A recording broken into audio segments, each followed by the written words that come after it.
இந்த காணொலியை பார்க்க வந்த எல்லாருக்குமே ஒரு அழகான வணக்கங்கள். இன்னைக்கு மலையாளத்துல ரீசெண்டா ரிலீஸ் ஆயிருக்கக்கூடிய All We Imagine As Light அப்படின்ற ஒரு சூப்பரான படத்தை பத்தி தான் இந்த வீடியோல பார்க்க போறோம். ஸோ வீடியோக்குள்ள போறதுக்கு முன்னாடி நம்ம சேனலுக்கு இப்பதான் நீங்க புதுசா வந்திருக்கீங்க இல்லைன்னு லைக் போடாம பார்த்துக்கிட்டு இருக்கீங்க அப்படின்னா மறந்துடாம அந்த விஷயங்களை பண்ணிட்டு இந்த வீடியோ கண்டினியூ பண்ணுங்க. ஸோ இந்த படத்தோட ஸ்டார்டிங் சீன்ல பாத்தீங்கன்னா மும்பை மாநகரத்தை தான் காமிக்கிறாங்க. எல்லா குடும்பத்திலயும் அதாவது ஒருத்தர் மும்பைக்கு போற அப்படின்ற மாதிரி வேலை தேடி போறது உண்டு. அப்படி எல்லாரோட வாழ்க்கையிலும் கலந்து இருக்க இந்த மும்பை மாநகரம் எப்படி இருக்கும் தெரியுமா? ஒரு நாள் கூட இங்க நிம்மதியா உங்களால இருக்கவே முடியாது. ஒவ்வொரு நாளும் ஒரு பிரச்சனை ஏதாவது ஒரு ரூபத்துல வந்துகிட்டே தான் இருக்கும். ஆனா அது எல்லாத்தையும் கடந்து நாம இங்க இருக்கோம் அப்படின்னா அதுக்கு இந்த ஊர் தான் காரணம் இல்லையா? இந்த ஊர்ல நல்லா சம்பாதிக்கலாம், நல்லா உழைக்கலாம், நல்லா அழிஞ்சும் போகலாம் அப்படின்ற மாதிரி ரெண்டு கான்வர்சேஷன் போய்கிட்டே இருக்க மாதிரி காமிச்சு அப்படியே கட் பண்ணி அனு அண்ட் பிரபா அப்படின்ற ஒரு ரெண்டு கேரக்டர் நமக்கு காமிக்கிறாங்க. மும்பை மாநகரத்துல கஷ்டப்பட்டு வாழ்ந்துகிட்டு இருக்கவங்கள இவங்களும் ஒருத்தவங்க அப்படின்னு மாதிரி நமக்கு இவங்களை பார்த்தது புரிய வச்சுட்டு கட் பண்ணி பிரபா கிட்ட போகுது. பெரிய ஹாஸ்பிட்டல்ல தான் பாத்தீங்கன்னா இந்த அனு பிரபா ரெண்டு பேருமே வேலை செய்வாங்க. பிரபா பாத்தீங்கன்னா ஒரு வயசான பேஷண்ட்டை பாத்துக்கணும் அப்படின்ற மாதிரி இருக்கும். அந்த பேஷண்ட்டு மாத்திரை போட மாட்டாங்க, எதுவும் பண்ணிக்கிட்டே இருக்காங்க அப்படின்ற மாதிரி ஒரு கம்ப்ளைண்ட். இதனால இந்த விஷயங்களை டாக்டர் கிட்ட சொல்லி நீங்க டேப்லெட் போடல அப்படின்னா உங்களுக்கு தான் பிரச்சனை, வேலைக்கு போடணும் என்ன அப்படின்ற மாதிரி அட்வைஸ் எல்லாத்தையும் பண்ண கட் பண்ணி அதே ஹாஸ்பிட்டல்ல வேலை செய்யற பார்வதி அப்படின்றவங்க கிட்ட போகுது. பிரபா இருக்காங்க இல்லையா, அதோட வேலைகள் எல்லாத்தையும் முடிச்சுட்டு அவங்க கிட்ட போய் பேசுறாங்க. சோ பார்வதிக்கு என்ன பிரச்சனை அப்படின்னா அவங்க ஒரு இடத்துல குடியிருந்திருப்பாங்க. அந்த இடத்த சொந்தம் கொண்டாடிக்கிட்டு அந்த இடத்த விட்டு நீ காலி பண்ணி ஆகணும் அப்படின்ற மாதிரி ஒரு பெரிய பில்டர்ஸ் பார்த்தீங்கன்னா ப்ரெஷர் போட்டுக்கிட்டு இருக்காங்க அப்படின்ற மாதிரி இருக்கும். இவங்களும் என்னென்னமோ பண்ணி பார்த்துக்கிட்டு இருக்காங்க. அந்த இடத்த விட்டு போக முடியாது அப்படின்ற மாதிரியும் பேசிக்கிட்டு இருக்காங்க. ஸோ பிரபா பார்த்தீங்கன்னா இவங்களுக்கு லீகலா ஹெல்ப் பண்ணுவோம், ஒரு அட்வொகேட்டை பார்க்கலாமா அப்படின்ற மாதிரி உதவி பண்ணிக்கிட்டே இருக்க இன்னொரு பக்கம் அனு இருக்காங்க இல்லையா, அவங்க கிட்ட போகுது. அதே ஹாஸ்பிட்டல்ல தான் இவங்களும் வேலை செய்யறவங்களா இருப்பாங்க. இவங்க கிட்ட ஒரு பேஷண்ட் வந்து எனக்கு 24 வயசு தான் ஆகுது, 3 குழந்தைகள், என்னோட கணவர் ஆபரேஷனுக்கு ஒத்துக்கவே மாற்றார் அப்படின்ற மாதிரி சொல்ல இவங்க டேப்லெட் எல்லாத்தையும் கொடுத்து இதை நீங்க கண்டினியூ பண்ணிக்கோங்க அப்படின்ற மாதிரி சொல்லி அனுப்பிச்சு அங்க இருக்க சில வேலைகள் எல்லாத்தையும் முடிச்சுட்டு வீட்டுக்கு கிளம்புற மாதிரி காமிக்கிறாங்க. அப்ப பாத்தீங்கன்னா கேரளால இருந்து இவங்களோட அம்மா போன் பண்ண இவங்களோட அம்மா கிட்ட பாத்தீங்கன்னா இவங்களுக்கு சரியா பேசணும் அப்படின்ற எண்ணம்லாம் இல்ல, அம்மா நான் வேலையா இருக்கேன் அப்புறம் பேசுறேன் அப்படின்ற மாதிரி கட் பண்ணிட்டு பிரபாவோட ரூம்ல தான் இவங்க ஸ்டே பண்றதா இருக்கும். ஸோ அதனால அவங்க கிட்ட நான் கிளம்புறேன் அப்படின்ற மாதிரி அவங்களோட வேலையை பார்த்துக்கிட்டே போக கட் பண்ணி பிரபா கிட்டே போகும். தன்னோட வேலைகள் எல்லாத்தையும் முடிச்சுட்டு வீட்டுக்கு கிளம்பணும் அப்படின்ற மாதிரி இருக்கும்போது அப்பதான் அந்த ஹாஸ்பிட்டல்ல இருக்க டாக்டர் பாத்தீங்கன்னா இவங்களை வந்து சந்திக்கிறாரு. கேரளாவை சேர்ந்தவர் தான். எனக்கு இந்த மும்பை மாநகரத்துல எப்படி வாழணும் அப்படின்றது தெரியல, பெரிய பிரச்சனை இந்த லாங்குவேஜ் பிரச்சனை தான், ஏதோ நீங்களா இருக்கிறதால என்னமோ ஓடிக்கிட்டு இருக்கு அப்படின்ற மாதிரி அந்த நபர் இவங்க கிட்ட ரொம்ப அப்ரோச் பண்ணி ஒரு மாதிரி நெருக்கமாகணும் அப்படின்ற தோரணையில பேசிக்கிட்டே இருக்க இவங்க ரொம்ப எக்ஸ்ட்ரீமாலா போகல, நார்மலா பேசிட்டு அங்கிருந்து வரணும்னு ட்ரை பண்ண போகிறதுக்கு முன்னாடி அவர் ஒரு புக்கை கொடுக்குறாரு. இதுல ஒரு கவிதை எழுதி வச்சிருக்கேன், அதை படிச்சு பார்த்துட்டு எப்படி இருக்குன்னு சொல்லுங்க அப்படின்ற மாதிரி அனுப்பி வைக்க இவங்க ட்ரெயின்ல இருந்து கிளம்பி தன்னோட வீட்டுக்கு போறாங்க. திங்ஸ் எல்லாத்தையும் அரேஞ்ச் பண்ணிட்டு சாப்பாடு எல்லாத்தையும் ரெடி பண்ணிக்கிட்டே இருக்கும்போது அப்பதான் அனு இருக்காங்க இல்லையா, அவங்க என்டர் ஆகுறாங்க. நினைஞ்சுக்கிட்டே என்டர் ஆகுறாங்க. எனக்கு முன்னாடியே நீ வேலையில இருந்து போன, இப்பதான் வீடு வந்தியான்னு கேட்க இல்ல என்னோட கசின் ஒருத்தவங்க வந்திருந்தாங்க, அவங்கள பார்க்கதான் போயிருந்தேன் அப்படின்ற மாதிரி வீட்டுக்குள்ள ஒரு அழகான பூனையை வளர்ப்பாங்க. அந்த பூனையை கொஞ்சிக்கிட்டே அப்படி விஷயங்கள் எல்லாத்தையும் சமாளிச்சிடுறாங்க. கட் பண்ண பிரபா இருக்காங்க இல்லையா, அவங்களுக்கு ஒரு பார்சல் ரிசீவ் ஆகுது, ஜெர்மன்ல எழுதியிருக்கு. இது பார்த்துட்டு ஒரு மாதிரி ஸ்டண்ட் ஆகி போய் நிக்கிறாங்க. காரணம் என்ன அப்படின்னா இவங்களோட கணவர் ஜெர்மன்ல வேலை பார்க்கிறார் அப்படின்ற மாதிரி இருக்கும். கல்யாணம் முடிச்சுட்டு கையோட ஜெர்மனிக்கு வேலைக்கு போனவர் தான். அதுக்கப்புறம் எந்த விதமான கான்டாக்டும் இல்லாம இவங்களை அப்படியே கட் பண்ணி விட்டுட்டார் அப்படின்ற மாதிரி இருக்கும். இந்த சமயத்துல இப்படி ஒரு கிஃப்ட் வந்திருக்கு, அது என்னவா இருக்கும் அப்படின்ற மாதிரி திறந்து பாக்குறாங்க. ரைஸ் குக்கர் தான். சோ பக்கத்துல இருக்காங்களே அனு, அவங்களுக்கு சந்தோஷம், நம்ம இனிமேல் இதுலதான் சமைச்சு சாப்பிட்டு போறோம் அப்படின்ற மாதிரி சொல்ல. ஆனா இவங்களுக்கு அதாவது பிரபா இருக்காங்க இல்லையா, சின்ன தயக்கம், இத்தனை வருஷமா கம்யூனிகேஷனே இல்லாம இருந்தது, திடீர்னு இந்த கிஃப்ட் வரதுக்கான காரணம் என்னவா இருக்கும் அப்படின்ற மாதிரி யோசிச்சுக்கிட்டு படுத்துக்கிட்டே இருக்காங்க. ஆனா அப்பதான் இவங்க கூட இருந்த டாக்டர் நான் ஒரு கவிதை எழுதியிருக்க அப்படின்ற மாதிரி நோட்டை கொடுத்துருப்பா இல்லையா, அந்த விஷயம் ஞாபகம் வருது. இருட்டுல லைட் எல்லாத்தையும் அடிச்சுக்கிட்டு கவிதையை படிச்சுக்கிட்டே இருக்க இவங்களுக்கு ரொம்ப பிடிச்சி போயிருக்கு. அதனால அதை வெளிக்காட்டிக்காம அப்படியே மூடி வச்சிடுறாங்க. கட் பண்ணி இதுக்கு அடுத்த நாள் காலையில அனு வேலை நேரத்துல பாத்தீங்கன்னா யாரோ ஒரு நபருக்கு போன்ல நிறைய மெசேஜ் பண்ணிக்கிட்டே இருக்காங்க அப்படின்றத காமிச்சு அப்படியே கட் பண்ணி பிரபா கிட்ட போகுது. அனுவை பத்தி உனக்கு ஏதாவது தெரியுமா, அவன் ஒரு பையன் பின்னாடி சுத்திக்கிட்டு இருக்கான், அந்த விஷயம் தெரியுமா அப்படின்ற மாதிரி கூட வேலை செய்யறவங்க சொல்ல ஆரம்பிக்கிறாங்க. ஆனா அப்பதான் அவங்க அதாவது அனு இருக்காங்க இல்லையா, அவங்க ஒரு முஸ்லீம் நபரை காதலிச்சுக்கிட்டு இருக்காங்க, அவங்க கூட தான் சுத்திக்கிட்டு இருக்காங்க அப்படின்ற விஷயம் தெரிய ஆரம்பிக்குது. இதனால பிரபா அனு வேலை செஞ்சுக்கிட்டே இருக்கும்போது அந்த விஷயங்கள் எல்லாத்தையும் நினைச்சு அனுவை பார்த்துக்கிட்டே இருக்காங்க. அனு பாத்தீங்கன்னா இந்த விஷயத்த கவனிக்கிற மாதிரி தெரியல. அண்ட் கட் பண்ண அனு தன்னோட வேலைகள் எல்லாத்தையும் முடிச்சுட்டு ரோட்ல நடந்து போய்கிட்டே இருக்கு. அண்ட் இவங்களோட காதலன் பாத்தீங்கன்னா இவங்க கிட்ட பேசணும் அப்படின்ற மாதிரி வரா. ரெண்டு பேரும் சேர்ந்து அந்த மாநகரத்துல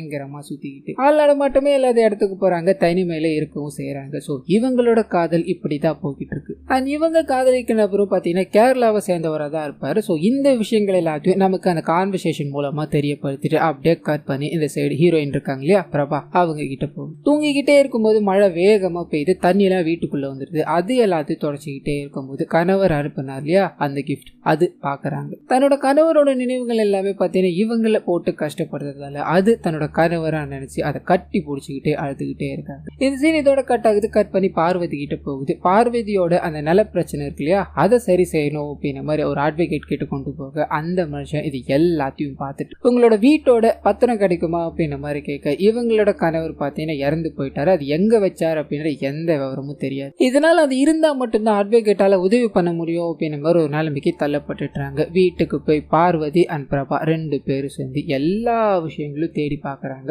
எங்கேயுமே அந்த வீட்டு பத்திரமே கிடைக்கிற மாதிரி தெரியல. அவ்வளவுதான், என் புருஷன் எங்க வச்சான்னு எனக்கு தெரியாது, இந்த இடமும் போச்சு, அந்த பில்டர்ஸ் இதை விட மாட்டானுங்க அப்படின்ற மாதிரி புலம்பிக்கிட்டு பிரபா இருக்காங்க இல்லையா அவங்க கிட்ட உன்னோட கணவர் கிஃப்ட் அனுப்பினார் அப்படின்ற மாதிரி சொன்னேன் இல்லையா, கம்யூனிகேஷன் பண்ண ட்ரை பண்ணலாமே, எவ்வளவு நாள் தான் அவரோட போன் காலுக்காக நீ காத்துக்கிட்டு இருப்ப, மேபி நீ போன் பண்ணி கேட்கலாம் இல்லையா அப்படின்ற மாதிரி கேட்க அப்படியே கட் பண்ணி இந்த சைடு அனு இருக்காங்க இல்லையா அவங்களோட காதலன் கூட வழக்கம் போல சந்திச்சுக்கிட்டு கேரளால இருக்க தன்னோட வீட்டுல அம்மா அப்பா எல்லாம் மாப்பிள்ள பார்த்துக்கிட்டு இருக்காங்க அப்படின்ற விஷயத்த ஷேர் பண்ணி போட்டோஸ் எல்லாமே அனுப்பியிருப்பாங்க. அதை எல்லாத்தையும் பார்த்து இந்த விஷயங்களை இதோட விடக்கூடாது, சீக்கிரமா நம்மளோட காதல தெரியப்படுத்தணும் அப்படின்ற மாதிரி முடிவுக்கு வராங்க. ஆனா பிரச்சனை என்ன அப்படின்னா ரிலீஜியஸ் பிரச்சனை, ஒருத்தர் முஸ்லீம் இன்னொருத்தர் ஹிந்து அப்படின்ற மாதிரி இருக்கு இல்லையா, இதனால என்ன நடக்க போகுதோ அப்படின்ற ஒரு பயம். சோ இதனால அது சம்பந்தப்பட்ட கான்வர்சேஷன் பேசிக்கிட்டே இருக்க இன்னொரு பக்கம் பிரபா தன்னோட கணவருக்கு கால் பண்ணணும் அப்படின்ற மாதிரி தனிமையில உட்காந்து ட்ரை பண்றாங்க. கால் பாத்தீங்கன்னா கனெக்ட் ஆகுற மாதிரியே தெரியல. ஆசையா இருந்த இவங்களுக்கு இது ஒரு ஏமாற்றத்தை கொடுக்குது அப்படின்ற மாதிரி இருக்கும். அப்படியே கட் பண்ண அனு இருக்காங்க இல்லையா அவங்களோட வீட்டுல ஒரு பூனைக்குட்டி வளர்க்குறாங்க அப்படின்ற மாதிரி இருக்கே, அந்த பூனைக்குட்டியை செக் பண்ணணும் அப்படின்ற மாதிரி பிரபாவை சுத்திக்கிட்டு இருக்க ஒரு டாக்டர் இருக்காரு. அவர்கிட்ட போய் நிறைய விஷயங்களை பேசிக்கிட்டே இருக்க அந்த மனுஷன் வழிய ஆரம்பிக்கிறாரு. இதை பார்த்த பிரபாவும் பயங்கர கடுப்போட உன்னை யாரு இந்த பூனைக்குட்டி எங்க தூக்கிட்டு வர சொன்னது, நீ எதுக்காக அவங்கிட்ட வழிஞ்சு பேசிக்கிட்டு இருக்க, இதே மாதிரி பேசிக்கிட்டு இருந்த அப்படின்னா எல்லாருமே உன்னை கீழ்த்தரமா தான் நினைப்பாங்க, நீ இப்ப பண்ணிக்கிட்டு இருக்கதும் அந்த மாதிரி தான் இருக்கு அப்படின்ற மாதிரி கடுமையான வார்த்தைகளால திட்டிட்டு போக இவங்க அப்செட்டோட தன்னோட காதலன் கிட்ட போய் சொல்றாங்க. அவனும் தன்னால முடிஞ்சாலும் அதனை படுத்தி அனுப்பி வைக்கிறார் அப்படின்ற மாதிரி இருக்கும். வீட்டுக்கு கோவத்தோட போக பிரபா பாத்தீங்கன்னா மன்னிப்பு கேட்கறாங்க. என்ன அறியாம நான் அந்த வார்த்தைகள் எல்லாத்தையும் பேசினேன், என்ன மன்னிச்சிருமா, இனிமேல் அப்படி நடக்காது, என்ன ஒரே ஒரு வாட்டி மன்னிச்சிரு அப்படின்ற மாதிரி ரொம்ப ரிக்வஸ்ட் பண்ணி கேட்க இவங்க ரொம்ப கோவத்துலதான் எல்லா வேலைகளையும் பார்த்துட்டு இருந்திருப்பாங்க. ஆனா அவங்க ஒரு மாதிரி ரிக்வஸ்ட் பண்ணி கேட்டதால ஒரு மாதிரி மனசேலைக்கு போயிடுறாங்க. கட் பண்ணா 2 பேரும் படுத்துக்கிட்டு நிறைய விஷயங்களை ஷேர் பண்ண ஆரம்பிக்கிறாங்க. அதுல தன்னோட காதல் கணவன் ஜெர்மனிக்கு போயிட்டா அப்படின்ற மாதிரி இருக்கு இல்லையா, எப்படி நீங்க சம்மதிச்சீங்க, அது எப்படி நடந்தது அப்படின்ற மாதிரி அனு கேட்க பிரபா பாத்தீங்கன்னா நான் இங்க வேலை செஞ்சுக்கிட்டே இருக்கும்போது ஊருக்குள்ள ஏதோ ஒண்ணுன்னு போன் பண்ணாங்க,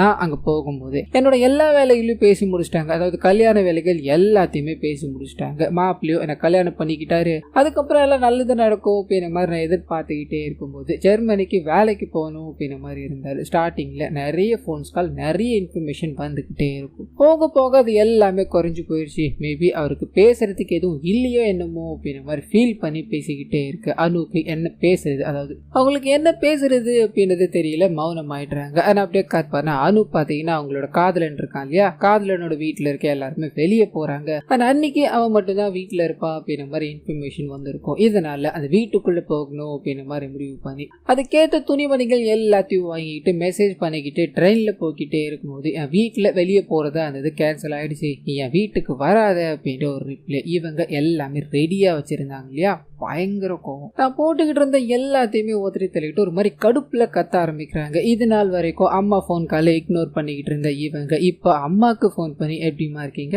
சாப்பிட்டீங்களா நீங்க அப்படின்ற மாதிரி ஃபீல் பண்ணி பேசிக்கிட்டே இருக்கு. இன்னொரு பக்கம் பிரபா பார்வதி அவங்க கிட்ட போகுது. பார்வதியால இனிமேல் எதுவுமே பண்ண முடியாது அப்படின்ற மாதிரி ஒரு நிலைமைக்கு போயிட்டாங்க. அந்த சர்டிபிகேட் கிடைக்கவே இல்லை அப்படின்ற மாதிரி ஆயிடுச்சு. இதனால என்னோட ஊருக்கே போறேன், அங்க ஒரு ஹாஸ்டல்ல சமையல் செய்யற வேலை கிடைச்சிருக்கு, நான் அங்கேயே போய் என்னோட வாழ்க்கையை ஓட்டிக்கிறேன் அப்படின்ற மாதிரி ஒரு பிளானோட முதல் வேலையை அந்த பில்டர்ஸ் இருக்காங்க இல்லையா, அவங்களோட பெரிய பேனர் ஒன்றும் அடிச்சு வச்சிருப்பாங்க. அதுல கல் எடுத்து அடிச்சுட்டு அங்கிருந்து வேகமா ஓட ஆரம்பிக்கிறாங்க. சந்தோஷமா சிரிச்சு பேசி நடந்து போய்கிட்டே இருக்கும்போது பிரபாவை நெருங்க நினைக்கிற அந்த டாக்டர் இருக்கா இல்லையா, அவர் பிரபா கிட்ட ஒரு முக்கியமான விஷயம் பேசணும் அப்படின்ற மாதிரி கூப்பிட்டு உட்கார வச்சு, இனிமேல் என்னோட கான்ட்ராக்ட் முடிய போகுது, நான் இந்த ஊர்ல இருப்பேனா இருக்க மாட்டேனா அப்படின்றது எனக்கு தெரியல, ஆனா உங்ககிட்ட ஒன்னு சொல்ல ஆசைப்படுறேன். நான் இந்த ஊர்ல இருக்கணும் அப்படின்னு ஆசைப்பட்டேன்னா அதுக்கு ஒரே ஒரு காரணம் நீங்க மட்டும்தான் அப்படின்ற மாதிரி அவங்களோட கைகளை பிடிக்கலான்னு போக இவங்க கல்யாணம் ஆயிடுச்சு அப்படின்னு ஒரு பதில கொடுக்குறாங்க. ஆனா அவர் பாத்தீங்கன்னா அப்பயும் அமைதியா இருக்கிற மாதிரியே தெரியல. இவங்களோட பதிலுக்காக காத்துக்கிட்டே இருக்க இவங்க மறு வார்த்தை பேசல, எழுந்து போய்கிட்டே இருக்காங்க. ஆனா வரும் இவங்களோட மௌனத்தை புரிஞ்சுக்கிட்டு அங்கிருந்து கிளம்பி போயிட்டார் அப்படின்ற மாதிரி இருக்கும். கட் பண்ண மும்பை மாநகரத்துல இருந்து இந்த 3 லேடியும் பாத்தீங்கன்னா அப்படியே வேற ஒரு இடத்துக்கு ஷிஃப்ட் ஆகுறாங்க. அது எங்க அப்படின்னா அந்த பார்வதி தன்னோட சொந்த ஊருக்கே போற அப்படின்ற மாதிரி இருந்தாங்க இல்லையா, அங்கதான். அது பார்வதிக்காக, அதாவது அவங்களோட வீட்டு அரேஞ்ச்மெண்ட் எல்லாத்தையும் ரெடி பண்ணி வைக்கணும் அப்படின்றதுக்காக அனு பிரபா 2 பேருமே அங்க போறாங்க. இனிமேல் நீங்க இங்க தானா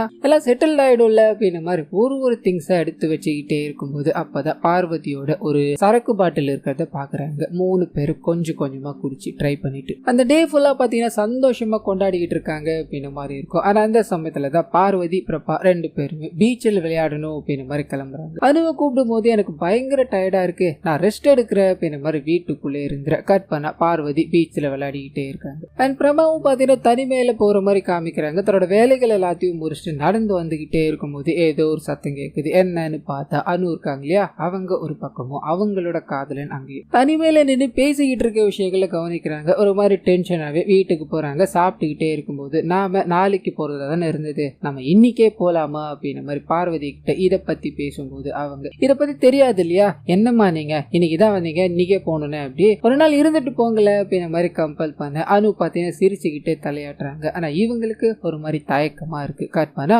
இந்த எல்லா விஷயங்களையும் நினைச்சு ஒரு மாதிரி படுத்துக்கிட்டே இருக்க பிரபாவை காமிக்கிறாங்க. தூக்கம் இல்லாம கஷ்டப்பட்டுக்கிட்டே இருக்க பக்கத்துல அனு இருக்காங்க இல்லையா, பிரபா தூங்கிட்டாங்க அப்படின்ற மாதிரி நினைச்சு அங்க இருந்து நடக்க ஆரம்பிக்கிறாங்க. தன்னோட காதலனை போய் சந்திக்கிறாங்க. அவன் பாத்தீங்கன்னா இவங்க பேசணும் அப்படின்ற மாதிரி அழகான ஒரு குகை மாதிரி இருக்கும், அதை ரெடி பண்ணி வச்சிருப்பா. அங்க போய் பார்க்க நிறைய சிலைகள்லாம் இருக்கு. சோ அதை பத்தி பேச ஆரம்பிக்கிறாங்க. அப்படியே இவங்களோட லைஃப்ல என்ன பண்ணலாம் அப்படின்றது தீர்மானிக்க ஆரம்பிக்கிறாங்க. இவங்க 2 பேரும் வீட்டுல சொல்லி கல்யாணம் பண்றது அப்படின்றது வாய்ப்பே இல்லாதது. இதனால என்ன பண்ணலாம், நம்ம கல்யாணம் பண்ணிக்கிட்டு நம்மளோட வாழ்க்கையை எப்படி ஆரம்பிக்க போறோம், என்னென்னலாம் பண்ண போறோம் அப்படின்ற எல்லா விஷயங்களும் டீடைல்டா பேசிக்கிட்டே இருக்க மாதிரி காமிச்சு இவங்களை உடலுறவுல ஈடுபடுற மாதிரி காமிக்கிறாங்க. சோ இந்த விஷயங்கள் எல்லாத்தையும் பார்த்தீங்கன்னா அப்படியே அப்பட்டமா காமிக்கிறாங்க. கட் பண்ண இந்த செட் பிரபா இருக்காங்க இல்லையா, அவங்க ஒரு ஓரமா கடற்கரையோரமா நின்றுகிட்டே இருக்கும்போது கடல்ல ஒரு நபர் விழுந்திருக்கார் அப்படின்ற தகவல் எல்லாரும் ஓடி போய் அதை பார்த்துக்கிட்டே இருக்கும்போது இவங்க ஒரு நர்ஸ் அப்படின்றதால வேகமா போறாங்க. முதலுதவி எல்லாத்தையும் கொடுத்து அர்ஜென்ட்டா ஒரு ஹாஸ்பிட்டல் கொண்டு போகணும்னு சொல்ல, ஹாஸ்பிட்டல்லாம் இல்ல, ஊருக்குள்ள ஒரு டாக்டர் அம்மா தான் இருக்காங்க அப்படின்ற மாதிரி அங்க கொண்டு போய் அட்மிட் பண்றாங்க.